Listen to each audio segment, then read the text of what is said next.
Perfil: o esporte na conquista dos direitos humanos.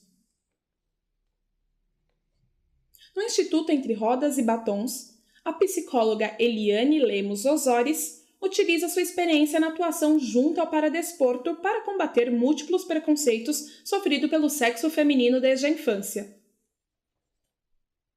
Há 2 décadas trabalhando como psicóloga do esporte adaptado, Eliane Lemos Osóris assumiu definitivamente a missão de colocar a deficiência como eixo transversal no universo dos direitos humanos. Atuando a partir do desenvolvimento esportivo e seus benefícios, esse é o motivo principal que a impulsiona e que ela utiliza em suas atividades no Instituto Entre Rodas e Batom, do qual é fundadora e onde exerce a função de diretora de gestão, divulgando informações e elaborando oficinas, palestras, mediações e outras atividades que fazem parte da vocação do Instituto Entre Rodas e Batons. Eliane iniciou sua jornada profissional ao escolher, após ter concluído a graduação em psicologia, a pessoa com deficiência como figura central. A partir daí, especializou-se no atendimento a essa população e deu sequência com o mestrado em distúrbios do desenvolvimento. Desde 1992, vem atuando no segmento. Meu primeiro trabalho foi no CADEV, Centro de Apoio ao Deficiente Visual, a convite do técnico para fazer avaliação psicológica dos atletas e da equipe técnica. O trabalho trouxe um resultado bem interessante e, por conta disso, fui convidada a realizá-lo também no CPSP, Clube dos Paraplégicos de São Paulo. Relembra. Em paralelo, passou a desenvolver e coordenar projetos para crianças e adolescentes com deficiência, atrelando a prática esportiva com o que considero mais importante, a educação. A partir dessa experiência, iniciou diversas pesquisas na área da inclusão da educação. Foi um período importante no qual pude aprender muito e descobrir novas possibilidades, principalmente em relação à psicologia. Diante disso, minha consciência social ampliou mais ainda e, em 2009, comecei a idealizar o Instituto Entre Rodas e Batom.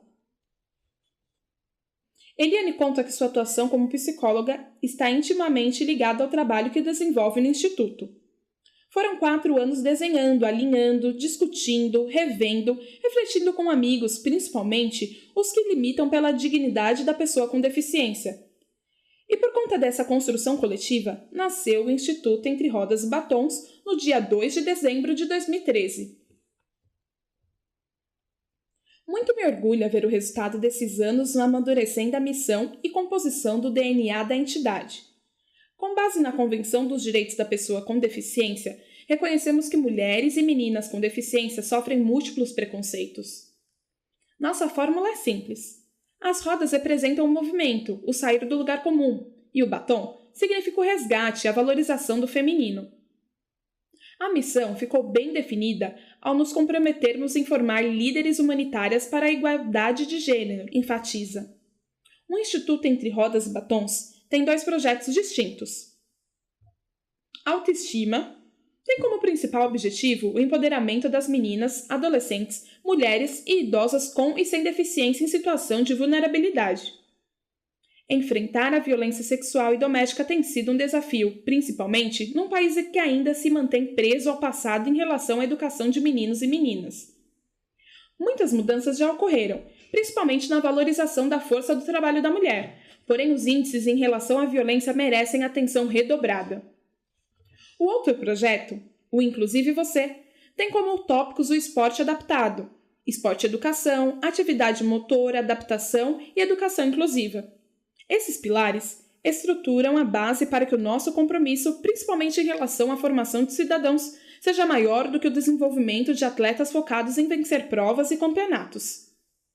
Nossa preocupação é desenvolver o melhor de cada criança e adolescente, a fim de que a inclusão seja de fato real e verdadeira. Outro trabalho é a doação de cadeiras de rodas híbridas esportivas para criança e adolescente vivenciem seu corpo em diferentes espaços, esportivos, de lazer, culturais ou sociais. O jovem é quem decide como se movimentar. Com isso, esperamos transformar o ciclo vicioso da exclusão em um ciclo virtuoso, do qual todos fazem parte. Referência. O principal plano de Eliane para o futuro é tornar o Instituto Entre Rodas e Batons referência em desenvolvimento de tecnologia social, que possa ser aplicada em diferentes regiões do Brasil. Para que isso aconteça, desenvolva oficinas e palestras que contribuem com a formação de pessoas que se conscientizem de que é preciso ressignificar a deficiência e o diferente, e assim criar espaços inclusivos, sejam escolas, empresa, parque, família, entre outros. Ela revela que o trabalho direcionou-a profissionalmente a se decidir aos direitos humanos. Explica que existem duas possibilidades na área esportiva, uma como psicóloga no esporte e outra como psicóloga do esporte.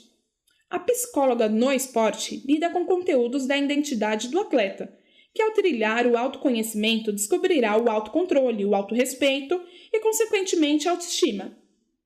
Vencer requer dedicação. Celebrar essa vitória requer compreensão de sua identidade como pessoa única e com potencialidade de realização. Somos uma cultura ausente quanto à formação de vitoriosos. Quando descobrimos nossa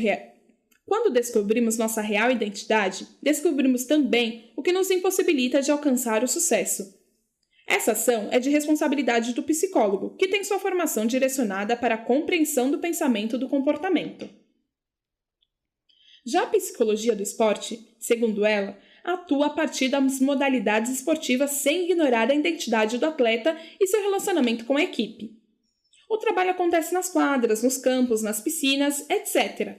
Para entender como os fatores psicológicos influenciam o desempenho físico e compreender como a participação nessas atividades afeta o desenvolvimento social, a saúde e o bem-estar de uma pessoa neste ambiente, por isso se o atleta já possui conhecimento de sua identidade, desenvolverá com mais serenidade sua participação nas atividades propostas pela psicologia do esporte, focada na performance do atleta. A profissional esclarece que não é necessário criar uma psicologia específica para atletas com deficiência, mas sim promover uma ramificação da psicologia esportiva que se preocupe com as peculiaridades desse atleta. A diferença existente poderá ser a comunicação. Se tenho um atleta cego, precisarei desenvolver minha capacidade para descrever cenas, locais, expressão corporal do adversário, esquemas de defesa e ataque. Agora, se ele for surdo e alfabetizado em Libras, quem traduzirá as informações? Questiona. Outro ponto importante é a preocupação com a superação das barreiras arquitetônicas e atitudinais. Vale lembrar que, independentemente da mobilidade esportiva e da condição de ter ou não uma deficiência, atuamos com atletas, com pessoas, o indivíduo e sua relação com o mundo externo. Em um país onde precisamos de leis que defendam o direito de inclusão, ter uma deficiência exige mais esforço atitudinal do que arquitetônico, embora um não exclua o outro, já que ambos representam habilidades para driblar barreiras na vida das pessoas com deficiência. Ela acrescenta que, especialmente em relação aos esportistas paralímpicos, não existe um acompanhamento psicológico diferenciado em função da deficiência. E justifica. A psicologia trabalha com pessoas e não com a deficiência. Lidar com as emoções diante de uma limitação, a deficiência, é um fato que desencadeia diferentes reações. A exclusão fragiliza as pessoas, porque reconhece déficits em detrimento da potencialidade de cada um. A avaliação da inteligência emocional ajuda no início da carreira esportiva. Para que uma pessoa com deficiência inicie no esporte e seja beneficiada com o auxílio da psicologia, Eliane opta pela avaliação da inteligência emocional para mapear a maneira pela qual o atleta lida com suas emoções. A devolutiva dos resultados faz com que ele tome consciência de como equilibra as emoções diante de situações do dia a dia. A tomada de consciência da presença ou ausência de equilíbrio emocional favorece o processo de autoconhecimento. A preparação física é tão primordial quanto a psicologia. Contudo, mesmo que o atleta esteja em sua melhor performance física, se ele não equilibrar suas emoções numa partida de basquete sobre rodas, por exemplo, pode destruturar a equipe, ficar vulnerável às investidas do adversário ou até desistir, o que pode representar autossabotagem. A preparação psicológica precisa ser prioridade para que um atleta conquiste vitórias, avalia. A pressão por desempenhos melhores também é um aspecto que pode desequilibrar os para-atletas, principalmente os iniciantes. Na verdade, o que falta aos jovens é maturidade emocional. Além de precisarem trabalhar com a explosão hormonal que desencadeia alterações de humor, eles precisam lidar com um corpo diferenciado. Acredito que a pressão da mídia em relação ao corpo perfeito seja um fator mais agravante em relação ao desempenho esportivo. Ela prossegue dizendo que sua tese de mestrado fez um rastreamento da sintomologia depressiva entre adolescentes com e sem lesão medular. A resposta que obtive foi a de que os dois grupos possuem a sintomologia depressiva por serem adolescentes e não pela evidência da para ou tetraplegia. A psicóloga não se cansa de enunciar os benefícios trazidos pelo esporte às pessoas com deficiência, especialmente às crianças. A atividade física ajuda o organismo a produzir os hormônios do bem-estar ou do prazer, endorfina, serotonina e ocitocina, que interferem no cotidiano. Estar de bem com o próprio corpo significa se valorizar muito mais a potencialidade do que a deficiência.